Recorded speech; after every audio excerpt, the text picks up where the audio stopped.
Uh, Hi YouTube. Today is January 15 and in 4 days, it's gonna be my boyfriend's birthday. Bakit ba ako nag-i-English? Anyway, I plan to make a custom shoes for him. Bumili ako ng shoes. It's Nike Air something. Basta kulay white siya. So, ang gagawin ko is pipinturahan ko siya ng one piece kineme root. Yan. Special. Ayun, yun na yung video na to. Pang-update ko lang. Ayan, mag-voice over tayo. Ito yung nabili kong shoes. It's Nike Air White. Ito yung pinili ko kasi madali siyang pinturahan kasi it's plain. And I have to remove the laces pala. It's sunny, right? And I wanna put this detail here siguro. Tapos yung mukha ni... Hindi pala to si Sunny, si Mary, tanga. Ito si Mary. Parang yung mukha niya nandito, parang nasa harap pa rin siya, right?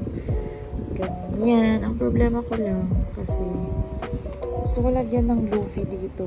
Kaso mayroong check. Mahirapan ako. Siguro si Tangerine. Gusto maglagay ng Tangerine. Bandang likod siya kasi. Gusto ko din i-incorporate itong flag nila. Ay, bala na. Bale, ito yung gagamitin kong paint. It's called Liquitex Basics Acrylic. Grabe, ang hirap i-pronounce.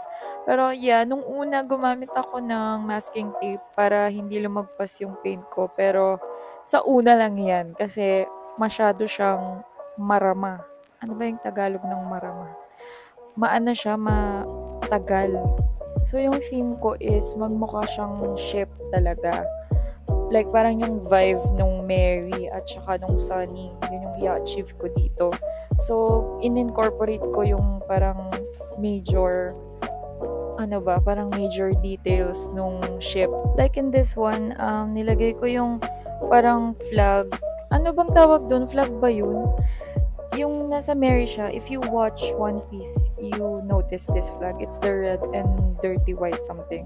As you can see, yung lines ko, hindi naman siya perfect. Pero, like, magmumukha siyang, yung mga lumang animation. Ito yung pinaka-important na detail na talagang nilagay ko siya kasi both Mary and Sunny ay meron ito. And this is the tangerine plant na nilagay nila sa ship nila for Nami, which is so sweet. Ayun, dahil medyo mahaba tong video na to, share ko na lang sa inyo kung bakit ako nanood ng One Piece. So, bali yung boyfriend ko, yung pagreregaluhan ko nito, siya yung nakapag-influence sa akin. Kasi before, nakikita ko siyang nanonood ng One Piece. And I remember saying na, ano ba yung mga characters dyan? Parang, mukha silang diba, ang goofy ng itsura nila. Parang they're so unserious. So, nung time na yun, nanonood ako ng Naruto. As in, tinapos ko talaga yung anime na yun, even watch the movies. Anyway, wait lang. Itong detail na to is, alam niyo yung parang metal something na nakabalot dun sa ship nila. Like, yung meron siyang mga bolts or something. Yeah, I don't know if it's metal or wood din yun na pininturahan nila. Pero, yan siya. And I even added yung parang bolts keme root niya. Pero matatakpan rin pala to ng laces. So back to the story. Nung natapos ko yung buong Naruto, pinanood ko siya ulit but it doesn't feel the same anymore. So I said, I wanted to watch another anime. So dun ko na trinay panoorin yung One Piece. Cut ko ulit. Itong part na to is si Mary. I know mukha pa siyang panda dyan pero si Mary yan. So, yun na nga. Nung una, nanonood ako ng One Piece doon sa mga illegal sites kasi wala pa sa Netflix yung mga first few arcs nila. And sobrang na-bored ako. Like, meron yung part na hanggang Arlong Park lang ako. Like, yung hindi pa tapos yung buong arc, in-stop ko siya kasi na-bored ako. Tapos, naano ako doon sa animation niya. Kasi sobrang luma ng animation niya. Tapos, yung website na papanooran ko is hindi malinaw yung mga episodes na naka-upload doon. So, I actually dropped the series doon sa part pa lang ni Nami. Like, as in, wala pa si Sanji doon eh. After a few months, I gave the series another chance. So, nirewatch ko siya ulit. Okay, cut ulit. Dito, trinatry ko yung laces kung maganda siya tignan. Pero hindi. So, nilagyan ko siya ng red paint. Oh my gosh! Ayun, I took a break muna and nagmerienda muna ako. Yung merienda ko pang elementary. Itong part na 'to, gusto ko sanang ilagay yung mukha ni Luffy kaso may nakatahi na Nike Air. So, ang ginawa ko na lang is yung straw hat niya. And pininturahan ko na lang yung Nike Air ng red. So, back to the story. Bago i-release ng Netflix yung live action, natapos ko yung Is Blue na arc. So, nung pinanood ko yung live action, nagets ko siya. And that made me watch the whole anime series. So, para i-secure yung paint, nilagyan ko siya ng coating na acrylic varnish. I think mas recommended talaga yung paint na for shoes, which is yung Angelus yata yun. Meron siyang paint and varnish din. Pero, mahal kasi yung paint na yun. Yung gloss, ginamit ko siya dito sa Tangerine ni Nami at saka dun sa water na nakapaligid kay Mary. And after coating, kailangan ko siyang ipatuyo. Pero quick drying naman yung varnish ko. Kaya patuyo pa natin.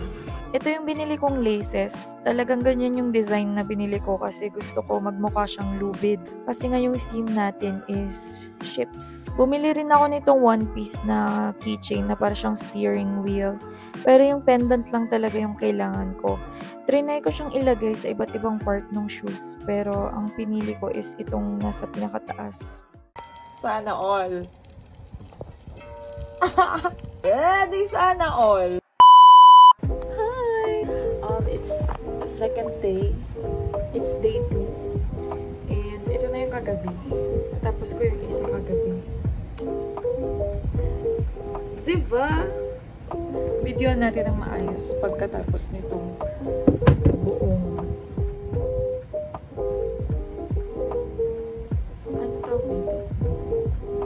vlog. Next is itong right pair and same process lang dun sa nauna. Tinanggal ko din yung laces. Hoy sis, kami pa niyan. So for this one, ang gagawin ko naman is si Sunny. I have to remove some videos kasi masyado siyang mahaba. So i-explain ko na lang yung mga parts ng ship na ginagawa ko here. Like for this one, it's the front part ng Sunny, yung may ulo si Sunny mismo. Tapos may parang bilog na collar na ewan. Eh, nagkamali pa nga ako dito ng ng proportion niya. Even the colors, mali din. Pero yun, maya-maya ko pa ito marirealize na nagkamali ako ng color. So, itong buong harap niya is, ang gagawin ko talaga yung ulo ni Sunny. Like yung actual detail ng ship na nasa harap. As you can see, nilining ko pa doon ng black and hindi masyadong perfect yung pagkakalain ko. May mga lagpas-lagpas. But, yeah, it doesn't matter. I'm gonna fix it later naman. Mas nahirapan ako dito sa Sunny kasi marami siyang maliliit na details na kailangan ko ilagay. Similar dun sa Mary, nilagay ko din yung flag nung Sunny. Kaso yung sa Sunny kasi, red siya, tsaka parang may lining siya na dark brown. Dark brown ba yun? Or black? As you can see, halos similar lang yung concept niya dun sa Mary. Kasi, baka masyado nang weird kapag walang masyadong similarity yung pairs. Grabe, ang tagal pala nito. Wala na akong masabi. Kwentuhan na lang tayo kasi magkatulad lang talaga sila nung Mary. Anyway, currently nasa nasa Wano na ako, pero wala pa yung Gear 5 ni Luffy. Hinihintay ko pa. Wait, dito yata yung part na mamamatay yung cellphone ko kasi nalobat. Pero ito na siya. Ang gagawin ko dyan is yung parang wood accent din nung ship. So, ayun, nag-start ako manood last year, 2023. Nung start talaga siya ng taon. Tapos, tinigilan ko. And then, live action. Tapos, tinuloy ko siya, Arabasta. Hanggang ngayon, nasa Wano na ako. Naalala ko talaga yung mga time na nasa Skypiea pa lang ako. Like, sobrang funny talaga nung arc na yun. Favorite ko talaga yung part na ginaya ni Zoro si Tarzan. Madaling araw ako nanonood tapos tumatawa ako. Nakakabwisit talaga. Nakakatawa yung pre-time skip ng One Piece. Like, sobrang unmatched nung comedy niya. Pero ang favorite kong character talaga is si Chopper. Kasi ang cute-cute niya. Tapos pinangalan ko pa yung aso ko na Chopper. Pinangalan ako siyang Chopper kahit na babae siya. Tapos favorite ko din si Brooke. Like, ang random niya lang. Ang random ng character na yun. Like, skeleton. 'Di ba? And ang funny-funny nung time na yung after nung sa Baodi, tapos nagkahiwalay sila for 2 years. Tapos lahat sila nagte-train. Tapos siya naging rockista siya. Tapos parang naging cult leader pa siya. What I like about One Piece as someone na galing sa Naruto is yung mga main characters dito is unhateable sila. Especially si Luffy. Like, you cannot hate Luffy. And akala mo sobrang goofy lang or funny lang yung storyline niya. Pero when you think about it, it talks about a lot of social issues, ganun. Or yung mga serious issues na meron sa world natin. And tinatago lang nila sa humor. Pero in reality, like, sobrang political nung series na to. Anyway, ito natapos na yung drawing ni Sunny. Yay! Pero ayun, nung una, yung sketch niya is maliit lang si Sunny dapat. Kaso, naisip ko if itatabi ko siya kay Mary, masyado siyang maliit. And ayun, nakalimutan ko rin yung parang buto na detail. Nung una wala yan, pero dinagdag ko na siya. Tapos nilagpas ko na rin yung race niya dun sa gray part. At this juncture, wow, dito sa part na to, yung may Nike Air, ilalagay ko yung, alam niyo yung, ano bang effect yun? Parang yung usok effect ng Gear 5 ni Luffy. Ayun, hindi ko pa kasi naabutan yung Gear 5, wala pa ako dun sa part na yun, but nag-search na lang ako ng reference. I thought it was purple. Tama ba? Purple ba yun? Pero, tapos na nangyari na, yan na Tapos, nilagyan ko pa to ng parang shadow effect kasi kapag yung plain lang siya na lining, pangit. Tapos, nilagyan ko ulit ng brown yung sa ilalim kasi if red ulit, masyado ng maraming red. I just realized gold pala to. Even this detail, it's gold.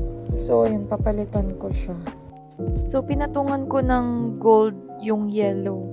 Actually, hindi ko alam kung gold to, pero yung original mix ko dito is gold siya. Kaso nung trinay ko siyang i-paint, masyado siyang dark. So, pinalight ko. Nagmukha tuloy orange.